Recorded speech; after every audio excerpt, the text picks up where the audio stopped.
같이 조용히 기도하심으로 하나님을 예배하겠습니다.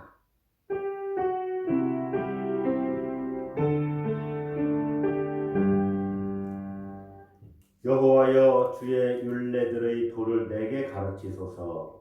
내가 끝까지 지키리이다. 나로 하여금 깨닫게 하여 주소서. 내가 주의 법을 준행하며 전심으로 지키리이다. 자비로우신 아버지 하나님, 9월 첫 주일을 맞았습니다.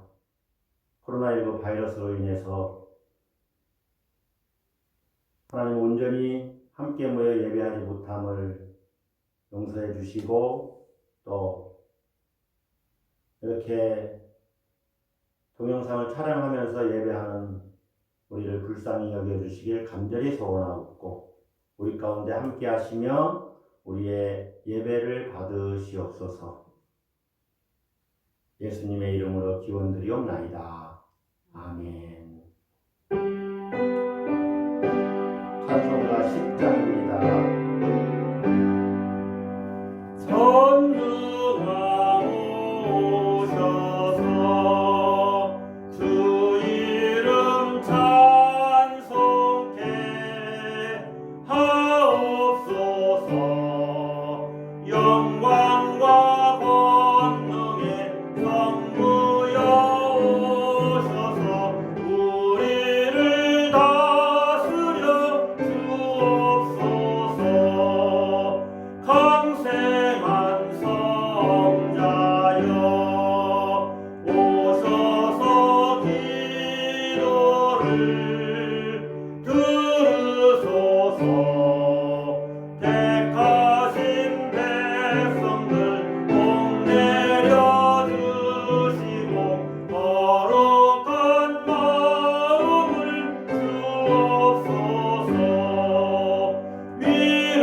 신앙 고백하겠습니다. 나는 전능하신 아버지 하나님 천지의 창조주를 믿습니다. 나는 그의 유일하신 아들 우리 주 예수 그리스도를 믿습니다. 그는 성령으로 잉태되어 동정녀 마리아에게서 나시고 본디오 빌라도에게 고난을 받아 십자가에 못 박혀 죽으시고 장사된 지 사흘 만에 죽은 자 가운데서 다시 살아나셨으며 하늘에 오르시어 전능하신 아버지 하나님 우편에 앉아 계시다가 거기로부터 살아있는 자와 죽은 자를 심판하러 오십니다. 나는 성령을 믿으며 거룩한 공교회와 성도의 교제와 죄를 용서받는 것과 몸의 부활과 영생을 믿습니다. 아멘. 이천지간 만물들아 복 주시는 주 여호와 전능성부 성자 성령 찬송하고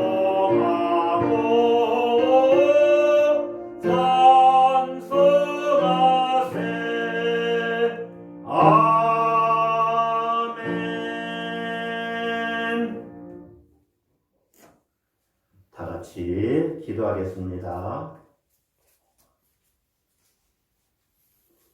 사랑과 은혜가 풍성하신 아버지 하나님, 지난 봄 코로나19 바이러스로 인해서 참으로 어려운 때를 보내고 또 무더운 여름철을 보내고 이제 결실의 계절 가을을 맞습니다. 9월의 첫 주일, 지난 한 주간도 우리를 지켜주시고 이 9월 첫 주일을 하나님 앞에 예배하게 하시니 감사를 드립니다. 하나님, 참으로 어려운 때를 보내고 있습니다. 온 성도들이 함께 모여서 하나님을 찬양하고 경배드리며 말씀 듣는 귀한 예배의 자리가 되어야 할 텐데 그리하지 못하고 있습니다. 주여 우리를 불쌍히 여겨주시고 속히 이러한 코로나19 바이러스 문제가 해결되게 하시고 퇴치되며 종식되는 은혜를 더하여 주시옵소서. 교회 공동체가 회복되며 우리나라가 정말로 안정되고 또 정치, 경제, 사회, 문화 모든 자리가 하나님의 통치를 받으며 하나님의 역사를 드러내고 하나님을 경외하는 우리나라 될 수 있도록 축복해 주시옵소서. 이 교회 한국교회도 다시 한번 정화되는 놀라운 역사 허락해 주시고 우리 교회도 이 지역사회에 복음화하는 놀라운 은혜 가운데 하나님께 쓰임받게 하여 주시옵소서. 특별히 우리 몸이 연약한 성도들과 또 연로하신 우리 권사님들 건강시켜 주시고 또 이 가을에 풍성한 결실 맺게 하시며 그리고 지금 우리가 드리는 이 예배가 하나님께 연락되고 또 우리는 크게 은혜 받는 귀하고 복된 시간 되게 하여 주시옵소서. 하나님 말씀을 듣습니다. 말씀이 우리 가슴판에 아로새겨지는 놀라운 은혜와 또한 그 말씀에 힘을 얻어서 세상을 이기며 또 우리가 충만해지는 그러한 귀하고 복된 시간 되게 해 주시길 간절히 소원하옵고 성령께서 주장해 주시길 간절히 원하오며 예수 그리스도의 이름으로 기도드리옵나이다. 아멘. 하나님 말씀을 보시겠습니다. 하나님 말씀은 마태복음 18장 15절로부터 20절 말씀입니다. 마태복음 18장 15절로부터 20절 말씀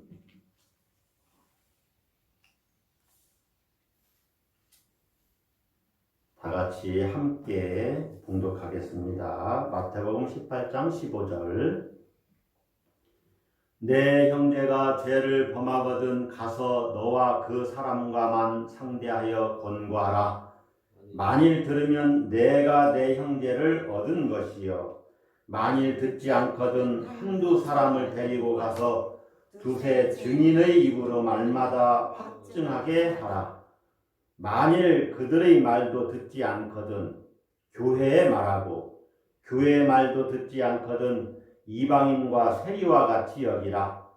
진실로 너희에게 이르노니 무엇이든지 너희가 땅에서 매면 하늘에서도 매일 것이요 무엇이든지 땅에서 풀면 하늘에서도 풀리리라. 진실로 다시 너희에게 이르노니 너희 중에 두 사람이 땅에서 합심하여 무엇이든지 구하면 하늘에 계신 내 아버지께서 그들을 위하여 이루게 하시리라. 두세 사람이 내 이름으로 모인 곳에는 나도 그들 중에 있느니라. 아멘. 나폴레옹이 어느 날 진영을 순찰하러 나왔을 때 한 부처병이 졸고 있는 것을 보았습니다. 그 부처병은 너무 피곤해서 졸다가 그만 무기를 떨어뜨리고 쓰러져서 졸았어요. 그러자 나폴레옹은 그 무기를 대신 들고 그 자리에서 부처를 섰습니다. 자리를 나폴레옹이 대신 지킨 것이죠.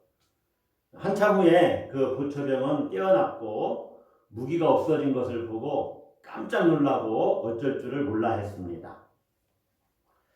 나폴레옹은 보초병에게 무기를 건네주면서 너 한 사람이 직무를 감당하지 못함으로 인해서 내 동료가 얼마나 쓰러지며 또 국가가 얼마나 큰 해를 받겠는가 생각해라. 특별히 이번만은 용서해 줄 테니 다시는 졸지 말라. 이렇게 말하고 그 자리를 떠났습니다. 그때 보초병은 죽을 줄 알았는데 용서해 준다는 말을 듣고 너무 감동을 받았어요. 그래서 자신이 나폴레옹의 충복이 되어야 되겠다. 이렇게 결심을 했습니다. 후에 나폴레옹이 위험에 빠져 있을 때 그 보초병은 자기 생명을 걸고 나폴레옹을 구출하는 일에 쓰임 받았어요. 아주 훌륭한 군인이 된 것이죠. 여러분, 함께 우리가 신앙 공동체를 이루고 신앙 생활을 하면서 다른 사람이 우리에게 때로 죄악을 행했을 때, 범죄했을 때 여러분들은 그 형제를, 그 자매를 어떻게 대우하십니까? 형제가 죄를 범하고 자신에게 상처를 주고 교회 공동체에 아픔을 줄 때는 그 형제를 어떻게 해야 하는 것일까요? 오늘 본문에서 예수님은 형제가 죄를 범하는 상황 가운데 있을 때 그를 죄 가운데서 구출해 줄 수 있는 실제적인 사역에 대한 어떤 그 단계를 이야기합니다. 형제가 죄를 범했을 때 그를 정죄하거나 그를 심판하는 것이 아니라 그를 용서해주고 구원해 줄 수 있는 실제적인 지침이지요.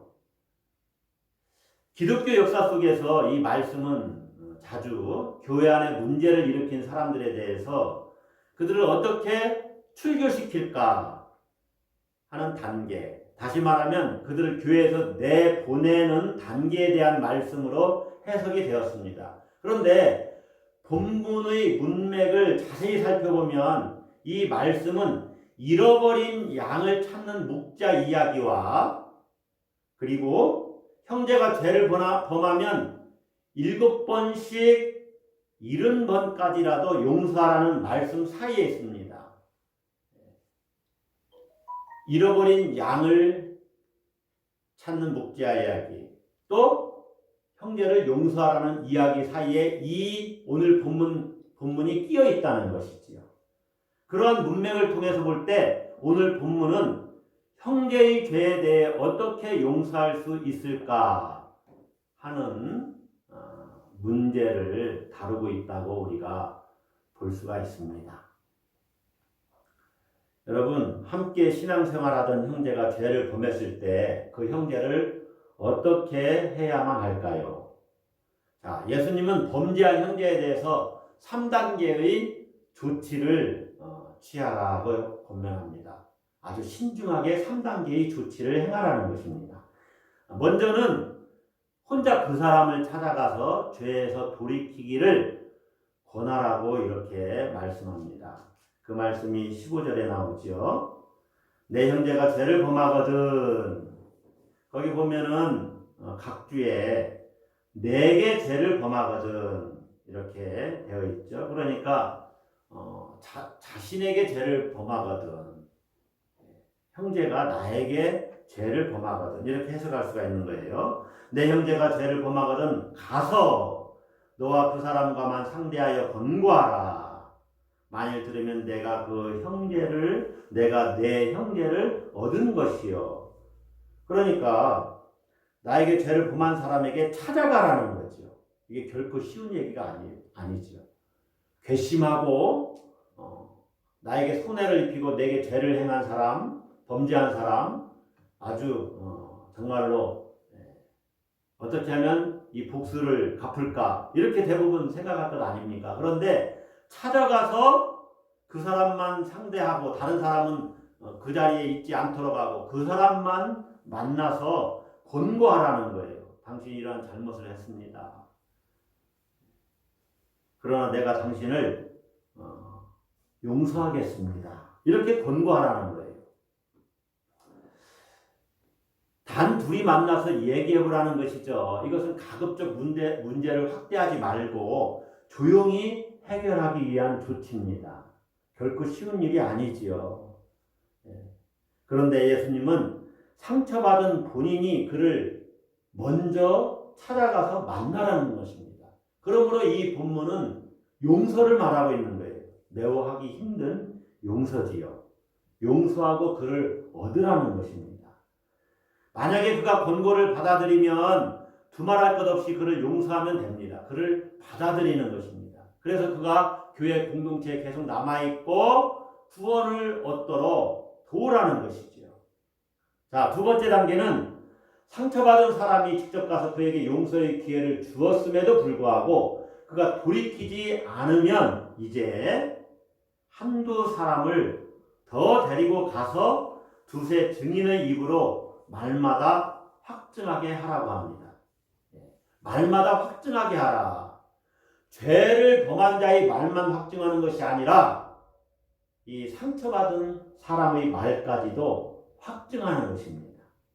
이것은 좀 더 객관적인 입장에서 서로의 생각과 상황을 이해하는 대화가 가능하도록 하는 것입니다. 범죄한 사람을 치료하는 것이 아니라 이 당시 랍비들의 그 기록에 의하면 증인이 하는 일은 자신이 본 것만을 말하라는 거예요. 자신이 보지 않은 것, 보지 않은 것들에 대해서는 말하지 말라는 것입니다. 그러므로 두세 사람이 가서 함께 자신이 본 것만 다른 사람에게 또 교회 공동체에 말하면 되는 거예요. 그러면은 이 범죄한 사람이 돌이키고 오면은 그것만 말하면 되는 거예요. 그것은 그가 다시 의로워졌다는 것을 인정해 주는 것입니다. 죄를 지은 형제가 찾아온 사람의 권고를 받아들이면 이제 두세 사람, 증인들이죠. 이 증인들은 죄를 지은 형제의 편에 서서 그의 의의를, 옳음을, 물론 범죄한 그 사실이 아니고 범죄했지만 돌아왔다는 그 사실, 권고를 받아들이고 회개했다는 그 사실을 입증해 주는 것입니다. 이것이 두 번째 단계예요. 자, 세 번째 단계는 만약에 같이 간 한두 사람의 말도 듣지 않으면 취하는 조치인데 17절의 말씀입니다.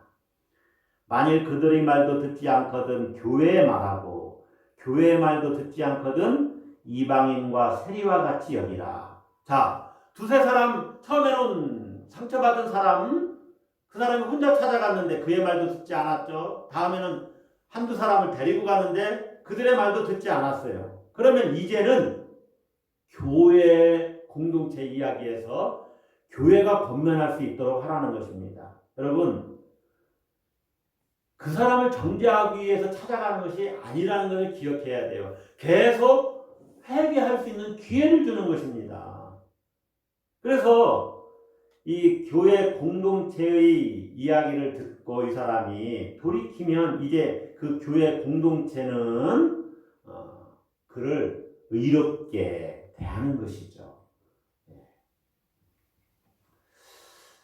이 교회 공동체가 찾아간다는 것은 더욱더 깊은 긍휼의 손을 내미는 것입니다. 그래서 교회가 증인이 되는 거예요. 교회 앞에서 자신을 돌이키고 권고를 받아들이면 이제 교회가 그의 의의를 증명해 주면 돼요. 그가 돌이켰다. 이렇게 증명할 수가 있죠. 예전에 한 사람이 찾아갔을 때와 한두 사람이 찾아갔을 때 그때의 행동은 모두 다 중요하지 않은 것이 돼요. 무효가 되는 거예요. 무효 처리가 되고 이제 범죄한 형제가 교회의 권면을 들은 것, 그것만이 중요한 것이죠. 그래서 교회 구성원들은 그를 용서하고 받아들이면 되는 거예요. 그러므로 주님의 이 말씀은 계속해서 어떻게 하면 용서할 수 있을까? 용서의 길을 단계적으로 말씀하고 있다는 것입니다. 본문의 이 3단계가 정죄의 단계가 아니라는 것을 우리가 기억해야 됩니다. 용서의 단계입니다. 3번 중에 한 번만이라도 돌이키면 그곳의 모든 사람이 의의 증인이 되는 거예요. 범죄한 형제를 끝까지 이해해주고 절대 그를 잃어버리지 않도록 하려는 주님의 마음이 여기에 담겨져 있습니다. 자, 그럼에도 불구하고 범죄한 형제가 끝내 돌이키지 않으면, 교회의 권고까지도 받아들이지 않으면 그를 이방인과 세리와 같이 여기라고 합니다. 이방인과 세리와 같이 여기라, 이 말씀이 뭡니까? 더 이상 교회 공동체의 일원으로 받아들이지 말라는 것입니다. 그러나 여기에도 우리가 중요한 그 포인트를 잃지 말아야 되는데, 그것은 그는 여전히 보살핌을 받아야 될 대상이고 구원받아야 될 사람이라는 것이죠. 그래서 주님이 한 말씀 덧붙입니다. 너희가 그를 위해서 합심해서 기도해야 된다. 뭘 해야 된다고요? 기도해야 된다. 그래서 우리가 가끔 기도에 대한 그 말씀을 들을 때 두세 사람이 내 이름으로 모인 곳에는 나도 그들 중에 있느니라, 이렇게 우리가 이 말씀을 들어서 이렇게 이야기하죠. 19절도 너희 중에 두 사람이 땅에서 합심하여 무엇이든지 구하면 하늘에 계신 내 아버지께서 그들을 위하여 이루게 하시리라. 그래서 합심 기도의 중요성을 이야기하는데, 이 말씀은 범죄한 형제를 위해서 합심해서 기도해야 된다는 그 문맥 가운데 있는 말씀이에요. 원래는 누구를 위해서 기도하라는 겁니까? 그 범죄한 형제를 위해서 기도하라는 거예요. 교회 공동체가 관심을 갖고. 그러면 하나님께서 이 교회 공동체를 위해서 그가 회개하고 돌아올 수 있도록 은혜를 베푸실 것이라는 거죠. 주님도 이 기도하는 공동체와 함께 있겠다고 말씀을 해요. 자, 여러분, 공동체의 마음이 하나가 되느냐 아니냐에 매고 또 푸는 비결이 달려있다는 것입니다. 그래서 형제에게 죄를 범한 그 사람에 대해서 공동체 모두가 관심을 갖고 기도가 먼저 선행되어야 된다, 이렇게 말씀하는 거예요. 정죄하는 것이 먼저가 아니라 그가 회개하고 돌아오도록 끝까지 용서하는 마음을 갖고 그를 위해서 기도하라는 것입니다. 자, 여러분에게 한 가지 질문하겠습니다. 어떤 형제가 여러분에게 죄를 범하면 먼저 원망하고 그를 정죄하고 재앙이 임해라 화있을진저 이렇게 정죄하라고 합니까? 아니면 그에게 용서를 베풀라고 말씀합니까? 회개하라고 권고해야 된다고 말씀합니까? 뭡니까? 용서하고 회개를 권고하라는 거예요. 결코 쉬운 일이 아니지요. 특별히 내가 상처를 입게 되면 용서가 잘 안 됩니다. 나에게 상처를 준 사람에게 이러한 용서를 실천한다는 것은 얼마나 어려운 일입니까? 오늘날 이 본문대로 우리가 어떤 사람이 죄를 지었을 때 이렇게 3단계의 교회 공동체를 통한 권징 이렇게 하기는 적용이 잘 안 될 수도 있습니다. 또 이러한 용서의 단계를 시행하지 않을 수도 있어요. 그러나 중요한 것은 그를 위해서 기도하면서 용서하는 마음으로 그가 돌이키도록 권면하는 것, 이것을 잘 해야 되죠. 3번에서도 안 되면 더 해야 되는 것 아니겠습니까? 여러분, 누구에게 상처를 받았습니까? 누가 여러분에게 못된 짓을, 나쁜 짓을, 죄악된 일을 행했나요? 누가 여러분에게 죄를 지었습니까? 결코 쉽지 않은 일이지만 잃은 양 한 마리를 찾아 나서는 주님의 마음을 품고 기도하시길 바랍니다. 그리고 결코 쉽지 않고 잘 안 되는 일이지만 하나님 앞에 그 문제를 가지고 가서 그를 불쌍히 여기며 용서하는 마음을 달라 기도하고, 그래서 하나님이 주시는 이 용서의 마음을 가지고 그가 죄악된 길에서 돌이킬 수 있도록 우리가 정말로 넓은 마음을 갖고 권면할 수 있기를 주의 이름으로 축복합니다. 기도하겠습니다. 하나님 아버지, 우리가 예수님을 믿어도 때로 다른 사람에게 잘못을 행할 수 있고 또 다른 사람이 우리에게도 잘못된 그러한 일들을 행할 수 있습니다. 죄를 범할 수 있습니다.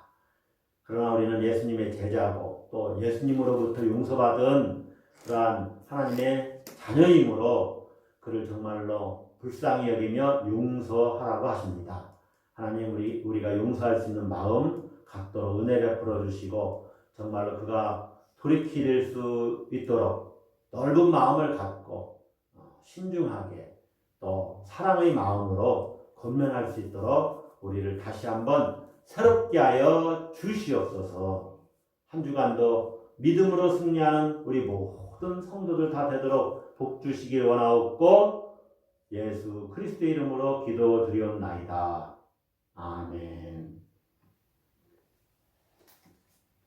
찬송가 270장 1절 찬양하고 축도함으로 예배를 마치겠습니다. 270장 1절입니다.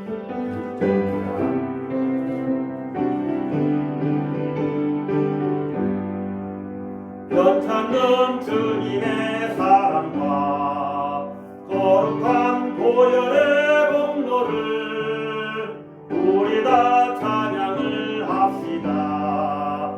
주님을 만나볼 때까지 예수는 우리를 깨끗게 하시는 주시니 그의 피 우리를 눈보다 더 희게 하셨네. 우리에게 구원의 때를 약속하신 하나님 아버지의 극진하신 사랑과 순리를 따라 사는 삶의 길을 일러주신 예수 그리스도의 은혜와 어둠의 시간을 벗어나 빛의 시간 속에서 살게 하시는 성령의 감화감동 내주 동행하시는 역사가 때를 분별하며 참되게 살기를 다짐하고 또 범죄한 형제를 용서하기 원하는 모든 성도들 위해 그리고 그 가정과 일터 우리 교회와 이 민족과 저 북한 동포들과 해외에 있는 선교사들 위해 이제로부터 영원히 함께 하시기를 간절히 축원하옵나이다.